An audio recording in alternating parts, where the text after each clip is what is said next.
दोस्तों, मेरा नाम है देवेंद्र सिंह। आज की इस वीडियो में हम मनी चैप्टर के ऊपर डिस्कस करेंगे। संदीप गर्ग का चैप्टर 5 क्लास 12 माइक्रो इकोनॉमिक्स को हम आज इस वीडियो से पूरा वन शॉट वीडियो से क्लियर कर देंगे।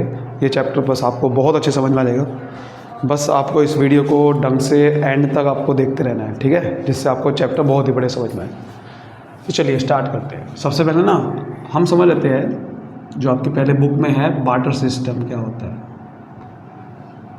मनी का जो पहले कॉन्सेप्ट है वो पहले मनी नहीं चलता था। पहले जब भी हम कोई भी सामान खरीदते थे तो पैसे का जब नहीं इवोल्यूशन हुआ था तो पैसे के हम डील नहीं करते थे पैसों से। पहले बार्टर सिस्टम होता था। बार्टर सिस्टम क्या होता है? ऐसा सिस्टम था पहले कि हम कोई भी अगर हम सामान खरीद रहे हैं उसके सामान के बदले में हम सामान ही सामने वाले को देते थे। Barter system refers to exchange of goods with goods, मतलब सामान के बदले में हम सामान दे देते थे। That is called barter system. इसको हम ऐसे सिस्टम को सीसी इकोनॉमी भी बोलते हैं। सीसी इकोनॉमी मतलब कमोडिटी फॉर कमोडिटी। सामान के बदले में सामान हम किसी को दे देते थे। कैसे देते थे? फॉर एग्जांपल, अगर मान लो मुझे राइस चाहिए और आपको वीट चाहिए। मेरे को राइस चाहिए, मैंने आपको वीट दे दिया क्योंकि आपको वीट चाहिए था, और आपने मुझे राइस दे दिया, तो मेरी भी इच्छा पूरी होगी, आपकी भी होगी। तो ऐसे बार्टर सिस्टम एग्जिस्ट करता था। इसमें लेकिन कुछ खामियां थी, कुछ लिमिटेशंस थे, जिसकी वजह से बार्टर सिस्टम बंद हो गया बाद में धीरे धीरे। फिर मनी का कॉन्सेप्ट आया था। क्या लिमिटेशन थी? सबसे पहला लिमिटेशन थी lack of double coincidence of wants. Double coincidence, मुझे वीट चाहिए, आपको राइस चाहिए। अब मेरे पास राइस होना चाहिए आपको देने के लिए, तब आप मुझे वीट दे सकते हो ना। फॉर एग्जांपल, जैसे कि ए को वीट चाहिए और बी को राइस चाहिए। अब मुझे ऐसा बंदा मिल जाएगा कि इसके पास भैया वीट होना चाहिए और इसके पास राइस होना चाहिए, क्योंकि मुझे वीट तभी मिलेगा जब मैं उसे राइस दूंगा, और इसको राइस तभी मिलेगा जब मेरे पास राइस होगा, है ना। यानी कि सामने वाले पे जो मुझे चाहिए वो सामने वाले पे होना चाहिए, और जो उसको चाहिए वो मेरे पास होना चाहिए। ऐसा बंदा ढूंढना कोई इत्तेफाक सी बात है। कोइंसिडेंस कहते हैं इसे, इत्तेफाक। ऐसा ढूंढना अचानक से ही हो सकता है। हर बार ऐसा बंदा नहीं मिलेगा आपको कि जो मुझे चाहिए वो आपके पास है, और जो आपको चाहिए, मतलब जो उसे चाहिए, वो मेरे पास भी होना चाहिए। तो ऐसा बंदा डबल कोइंसिडेंस, यानी कि दोनों जो दोनों की इच्छा पूरी कर देगा, ऐसा बंदे आपको बहुत कम मिलेंगे। तो इसलिए ये सिस्टम धीरे धीरे बंद होने लग गया, क्योंकि हर बार ऐसा बंदा नहीं मिल सकता। भैया अगर मुझे वीट चाहिए तो उसके बाद वीट होना भी तो चाहिए। ऐसा बंदा मिल जाएगा? हर बार नहीं मिलेगा। ये प्रॉब्लम इसमें थी, ठीक है। सेकंड प्रॉब्लम क्या थी? Lack of common measure of value, या फिर मेजर ऑफ वैल्यू भी कह सकते हो आप। Lack of common measure of value, कि इसमें आप वैल्यू को कितना मेज़र करोगे, मेज़र नहीं कर सकते थे आप। सामने वाले को कितना सामान देना पड़ेगा, क्योंकि सामान के बदले में सामान देना है, बट कितना देना पड़ेगा, उसकी मेज़रमेंट कैसे करेंगे ये समझ में नहीं आ रहा। फॉर एग्जांपल, ए को देना है वीट और इसको देना है राइस। ए ने उसको वीट देना है, बी ने इसको राइस देना है, बट सवाल ये है कि कितना, मेज़रमेंट कैसे करें, कितना देना है। वीट 1 किलो देना है, मान लो राइस के बदले में वीट कितना देना है, 1 किलो, 2 किलो, 3 किलो, कैसे मेज़र करें? कोई 1 किलो से सेटिस्फाई हो जाएगा, कोई कहेगा 2 किलो दो। तो ये तो मेज़र वैल्यू नहीं है सही से। आपने कॉमन मेज़रमेंट ही नहीं करी कि भाई राइस के बदले में 1 किलो ही वीट देना चाहिए, ऐसा कहा है कहीं पे? तो ये प्रॉब्लम है इसमें कि आपको कितना सामने वाले को देना है वो पता ही नहीं। गुड्स के बदले में गुड्स तो देना है, बट वो गुड्स को मेज़र कैसे करें, कितना देना है, ये नहीं पता था। That is the biggest problem in barter system, जिसकी वजह से हर बार आपको ऐसा बंदा मिलेगा ही नहीं, क्योंकि कोई कहेगा कि मुझे ज़्यादा चाहिए सामान, वो आपके वो होगा नहीं। एक और प्रॉब्लम थी, वो थी lack of store of value. Lack of store of value, आप सामान को स्टोर भी नहीं कर सकते। कि आपको मान लो ए ने वीट देना है, बी ने उसको राइस देना है। आपने कहा कि ऐसा करते हैं, आप ना मुझे राइस थोड़े दिन बाद दे देना। लेकिन मेरे भाई थोड़े दिन बाद राइस इसको दे देना, आपने कह दिया बी को, बट वो राइस की क्वालिटी थोड़े दिन बाद वैसी की वैसी रहेगी, ये बहुत बड़ा सवाल है। क्योंकि बहुत सारे ऐसे गुड्स होते हैं जो पेरिशेबल होते हैं। पेरिशेबल का मतलब जो उसका जो एग्जिस्टेंस है वो जल्दी से ख़त्म हो जाती है, बहुत जल्दी ख़त्म होने लग जाते हैं, वो गुड्स ख़राब होने लग जाते हैं। तो इसलिए कई बार ऐसे बहुत सारे गुड्स को स्टोर ही नहीं कर सकते थे आप लंबे समय के लिए, और स्टोर ऑफ वैल्यू नहीं है उतनी होने की वजह से कई बार ट्रांजेक्शन हो नहीं पाती थी। कई बार आप सामान खरीदने मना कर देते थे, क्योंकि कई बार आपको हाथों हाथ नहीं चाहिए होता, कुछ टाइम के बाद चाहिए होता है, तो कुछ टाइम में उसकी वैल्यू वैसी की नहीं रहेगी। तो that is the main point. उसके बाद लास्ट है lack of standard of deferred payment. Lack of standard of deferred payment, क्या मतलब है इसका? स्टैंडर्ड ऑफ डेफर्ड पेमेंट का मतलब होता है कि आपको कोई फ्यूचर में पेमेंट देनी है, कि आज आपने सामान खरीदा बट पेमेंट आपको फ्यूचर में दे दूंगा। बट भाई फ्यूचर में दे दूंगा, that is the main question, क्योंकि ये हो नहीं पाएगा आपको, क्योंकि आपका गुड्स के बदले में आपको गुड्स देना है, और गुड्स फ्यूचर में उसकी वैसी की वैसी वैल्यू रहेगी, ये बहुत बड़ा सवाल है। और दूसरी चीज़, कई बार आप मना भी कर सकते हो। मान लो देखो, इसमें 3 प्रॉब्लम आती है। पहले आती है कि वही चीज़ कि भैया क्वालिटी वैसी की वैसी नहीं रहेगी, क्योंकि अगर आपने कहा कि मैं आपको फ्यूचर में पेमेंट दे दूंगा बट फ्यूचर में वैसी क्वालिटी नहीं रहेगी। फ्यूचर में एक और प्रॉब्लम आ सकती है कि आप मना भी कर सकते हो। आपने कहा कि मुझे तो ये स्पेसिफिक, मान लो इसने कहा था कि भैया मुझे राइस चाहिए, ए ने कहा था मुझे राइस दे देना, बट 2 महीने बाद कह रहा है कि राइस नहीं, मैंने तो आपको कुछ और कहा था, मैंने तो कैरोसिन ऑयल कहा था आपको। ये मुखर गया। अब ये मुखर गया, आपने कहीं पे लिखित में साइन भी नहीं है आपके, तो कि आपने भाई ये कहा था वो कहा था, तो ये और वैसे, और फिर उसके बाद जो वो मांग रहा है दूसरा गुड, वो कहाँ से लाएगा? वो ला ही नहीं पाएगा। समझ रहे बात को? तो क्वालिटी वैसी की वैसी नहीं रहती, उस तरह स्पेसिफिक टाइप का गुड कई बार नहीं मिल पाता, ठीक है ना, जो वो एकदम डिमांड बदल देगा अपनी। और तीसरा है कि उसकी वैल्यू भी या तो वो ख़राब लूज़ हो जाएगी या तो वो बढ़ा देगा। मतलब कि कुछ टाइम के बाद उसकी वैल्यू उस सामान की बढ़ भी सकती है मार्केट में, कम भी हो सकती है, तो वैसा सामान नहीं मिल पाएगा एग्जैक्ट, कहने का मतलब है। इसलिए स्टैंडर्ड डेफर्ड पेमेंट भी होना मुश्किल था, कि मान लो वीट 2 किलो चाहिए, 2 किलो हो सकता है 2 किलो ना रहे 2 महीने के बाद, वो कम हो जाए, चूहा खा जाएगा, कुछ और खा जाएगा, ये कह रहा है वो स्पेसिफिक। मान लो आपने कहा कि नहीं वीट की जगह मैं तो कुछ और कह रहा था, मैं तो आपको क्वालिटी वो कह रहा था, जो क्वालिटी वही चाहिए बट क्वालिटी वैसी नहीं मिल पाएगी।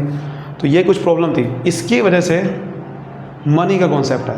अब मनी क्या होता है समझते जाओ। मनी बेसिकली, मनी की डेफिनेशन वहीं से निकली जो बार्टर सिस्टम की कमियाँ थी, कि money is anything which is generally accepted as a medium of exchange. सबसे पहला फंक्शंस ऑफ मनी से आप समझोगे मनी की डेफिनेशन। मनी के कुछ फंक्शंस हैं, वहीं से ही डेफिनेशन निकली हुई है कि मनी को आप किस किस तरीके से इस्तेमाल करते हो, दैट इज़ फंक्शन। मनी के 2 फंक्शन होते हैं, प्राइमरी सेकेंडरी।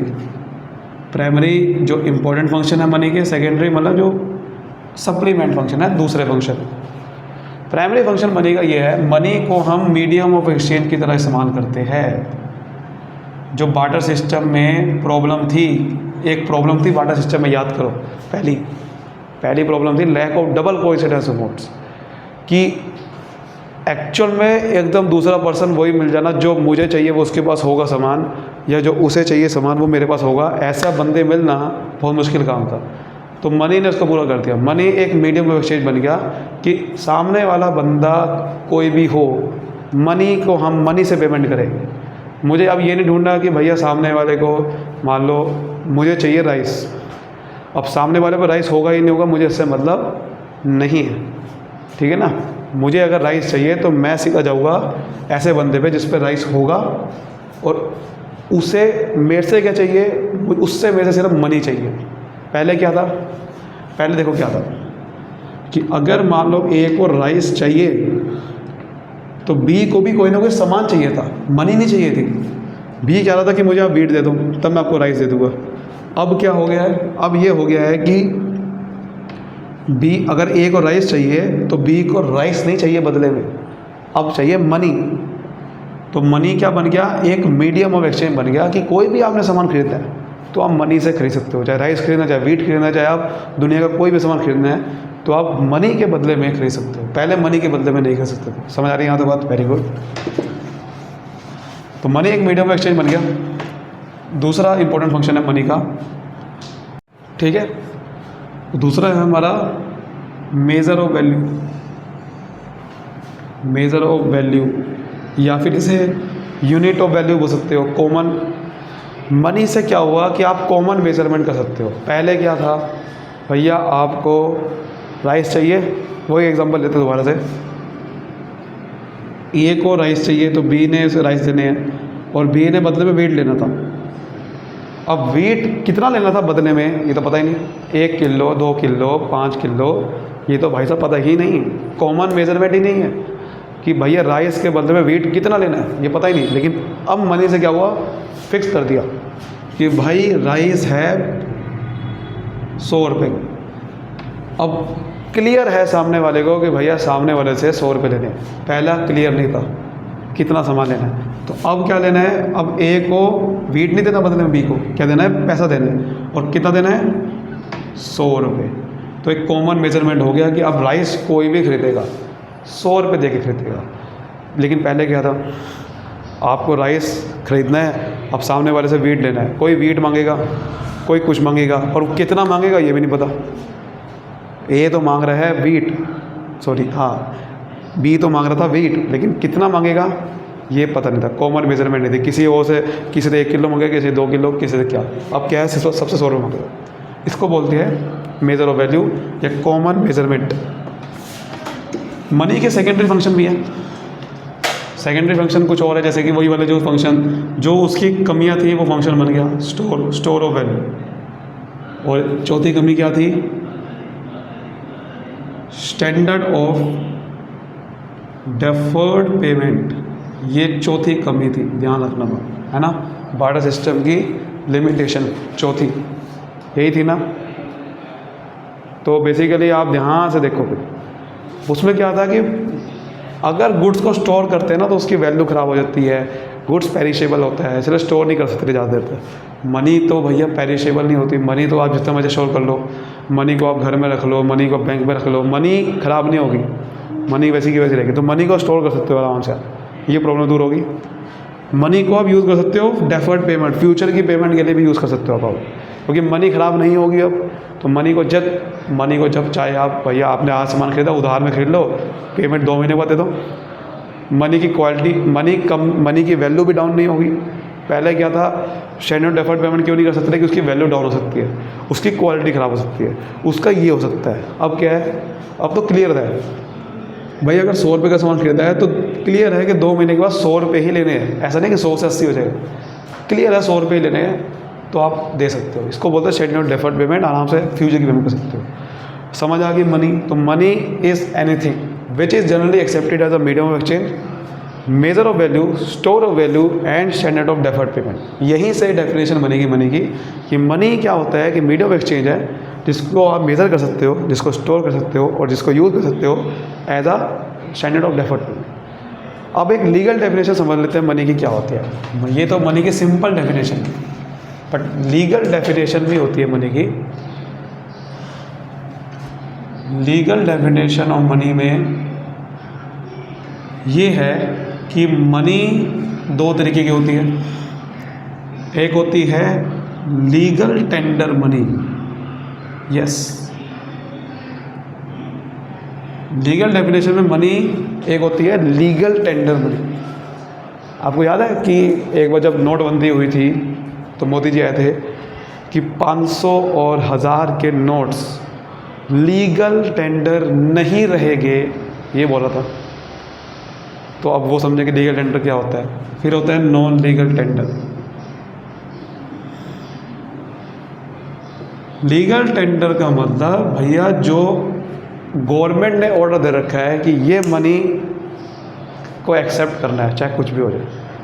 लोग ने ऑर्डर, जो गवर्नमेंट ने जो ऑर्डर दे रखा है, जो मनी लीगली एक्सेप्ट हो जाती है पेमेंट में, जो मनी लीगली कानून के थ्रू लॉ के अंडर मनी को लीगली एक्सेप्ट कर दिया है कि हाँ ये मनी एक्सेप्ट होगी हर जगह पे, गवर्नमेंट ने क्या रखा है, वो लीगल टेंडर है। लेकिन ये भी लीगल टेंडर दो तरीके के होते हैं। एक होता है लिमिटेड लीगल टेंडर, एक होता है लिमिटेड लीगल टेंडर मनी, एक होती है अनलिमिटेड लीगल टेंडर मनी। एक ऐसा लीगल टेंडर भी होता है जो हर जगह नहीं, कभी कभार इस्तेमाल होगा। एक होता है कि किसी भी पेमेंट, कोई भी आप पेमेंट करो मनी से, कितने भी अमाउंट की करो, हर जगह इस्तेमाल हो सकती है मनी। तो लिमिटेड लीगल टेंडर मनी होती है बेसिकली कॉइन्स वाली, सिक्के होते जो 1 रुपये का, 2 रुपये का, 5 रुपये का, 10 रुपये का। एक कॉइनेज एक्ट बना हुआ है, एक कॉइनेज एक्ट बना हुआ है हमारा 2011 में, कॉइनेज एक्ट, ठीक है। कॉइनेज एक्ट 2011 में ये बना हुआ है कि भैया जो कॉइन्स है ना, वो लीगल टेंडर रहेंगे सिर्फ और सिर्फ अप टू 1000 रुपये पेमेंट तक। अगर 1000 रुपये की आप पेमेंट कर रहे हो, 1000 तक कोई भी पेमेंट कर रहे हो, तो कॉइन्स लेने से कोई मना नहीं कर सकता दुनिया में आदमी। इंडिया में कोई भी आप 1000 तक पेमेंट कर रहे हो, तो अगर कोई बंदा आपको मना कर रहा है कि भाई सिक्कों में पेमेंट दे रहे हो, नहीं सिक्के में हम नहीं लेते, तो आप कोर्ट में केस कर सकते हो कि भैया कॉइनेज एक्ट में कह रखा है कि 1000 तक तो लीगल टेंडर है। यानी कि लीगल टेंडर का मतलब कोर्ट, मतलब आपकी इसमें आप लीगली एक्सेप्ट है, वो लीगली एक्सेप्ट करना पड़ेगा आपको, मजबूरी, मैंडेटरी आपको एक्सेप्ट करना पड़ेगा, आप मना नहीं कर सकते। अनलिमिटेड लीगल टेंडर होते हैं जो, जैसे कि आपके जो करेंसी नोट्स होते हैं, करेंसी नोट्स जितने भी है वो अनलिमिटेड लीगल टेंडर है। यानी कि जो जो आपके नोट है, 10 रुपये का नोट, 20 रुपये का नोट, 100 रुपये का नोट, 200 रुपये का, ये सब करेंसी नोट्स अनलिमिटेड है। जितना मर्जी की पेमेंट करो, 1000 की, 2000 की, 1000, 1 लाख की पेमेंट करो, करेंसी नोट लेने से कोई मना नहीं कर सकता आपको दुनिया में, समझ गए। इंडिया में नॉन लीगल टेंडर मनी होते हैं जो आप मना कर सकते हो, जो लीगली एक्सेप्ट नहीं है। लीगली नहीं कह रखा कि ये भैया मनी एक्सेप्ट करनी ही पड़ेगी। वो होता है हमारे बेसिकली बैंक मनी कह सकते हो आप उसे, बैंक मनी, या फिर ऐसी मनी जो कि बैंक के थ्रू बैंक के थ्रू आती है। जैसे कि चेक, कि आप चेक से पेमेंट किसी को कर रहे हो, तो चेक लेने से आप मना कर सकते हो कि भाई चेक से ना दो, आप करेंसी नोट से दो। तो चेक लीगल टेंडर नहीं है। बैंक ड्राफ्ट से अगर आप कर रहे हो, ये भी लीगल टेंडर नहीं है। कोई बिल ऑफ एक्सचेंज से आप पेमेंट कर रहे हो किसी को कि भाई मैंने माल उधार में खरीदा, तो बिल ऑफ एक्सचेंज बना लिया। बिल ऑफ एक्सचेंज से अगर पेमेंट आपको कर रहे हो तो हो सकता है कि वो मना भी कर सकता है, क्योंकि bill of exchange legal tender नहीं है। तो जो बैंक मनी, यानी कि बैंक के थ्रू आप किसी बैंक से थ्रू, बैंक ने कह रखा है कि ये आप एज अ मनी किसी को पेमेंट कर दो। बैंक के थ्रू चेक होता है, बैंक के थ्रू ही बैंक ड्राफ्ट आता है, बैंक के through he bill of exchange की पेमेंट होती है। तो अगर बैंक के थ्रू कोई मनी आ रही है तो वो मनी लीगल टेंडर नहीं है, समझिए। जो बैंक के थ्रू आपकी मनी, आप मनी को यूज़ करते हो किसी को पेमेंट देने में, समझ गए बात। तो ये हमारी लीगल डेफिनेशन थी। अब आगे बढ़ते हैं। हमारा मनी सप्लाई को समझते हैं। मनी सप्लाई क्या होता है, that is a very important topic. Money supply basically कि जो टोटल मनी पब्लिक के पास है, total money held by public at a particular point of time,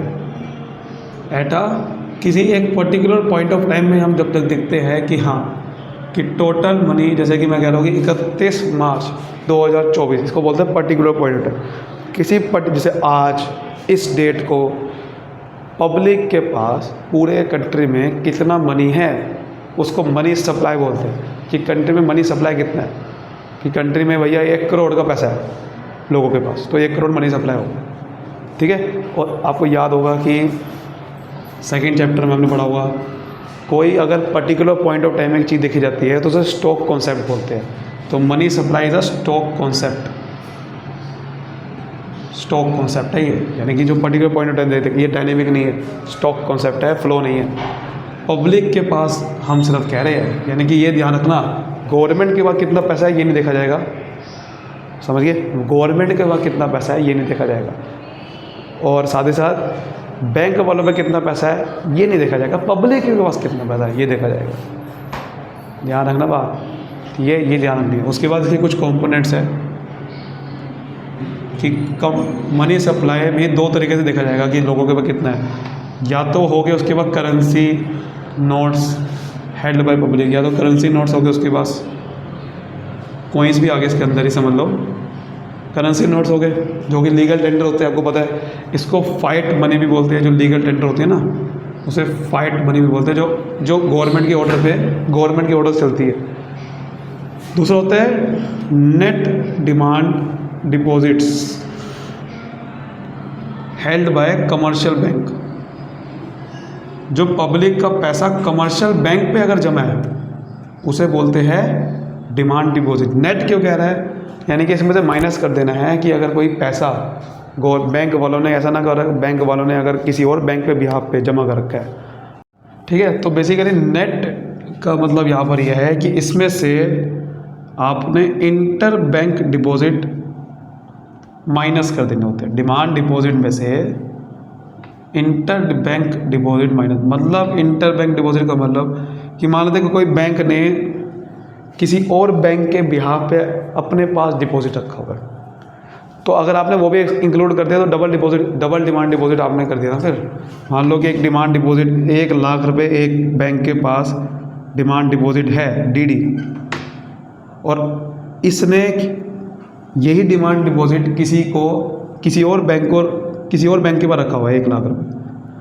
तो जब आप ये काउंट इसमें हो गया है, और अगर ये किसी और बैंक ने किसी और बैंक के बिहाफ पे अगर 1 लाख रुपए रखा हुआ है, तो वो अगर आप इंक्लूड कर दोगे तो 1 लाख रुपए 2 बार काउंट हो जाएगा, इसलिए वो इंटर बैंक डिपॉजिट माइनस कर देते हैं ताकि 2 बार काउंट हो।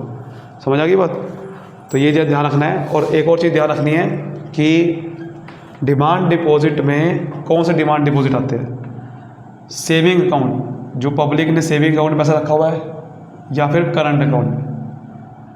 एफडी करा रखी है वो नहीं देना, एफडी करा रखी है आपने, रिकरिंग डिपॉजिट करा रखे है जो एफडी जैसे होती है, फिक्स टर्म वाली जो होती है डिपॉजिट वो नहीं लेनी होती, ध्यान रखना बात, ठीक है। सेविंग अकाउंट और करंट अकाउंट वाली डिमांड डिपॉजिट लेनी है बस, तो ये समझ में आ गया। अब हम समझते हैं मेजर्स, लास्ट टॉपिक हमारा मेजर्स ऑफ मनी सप्लाई को मेज़र कैसे करते हैं, मनी सप्लाई को मेज़र कैसे करते हैं भाई साहब, उसको समझ लेते हैं।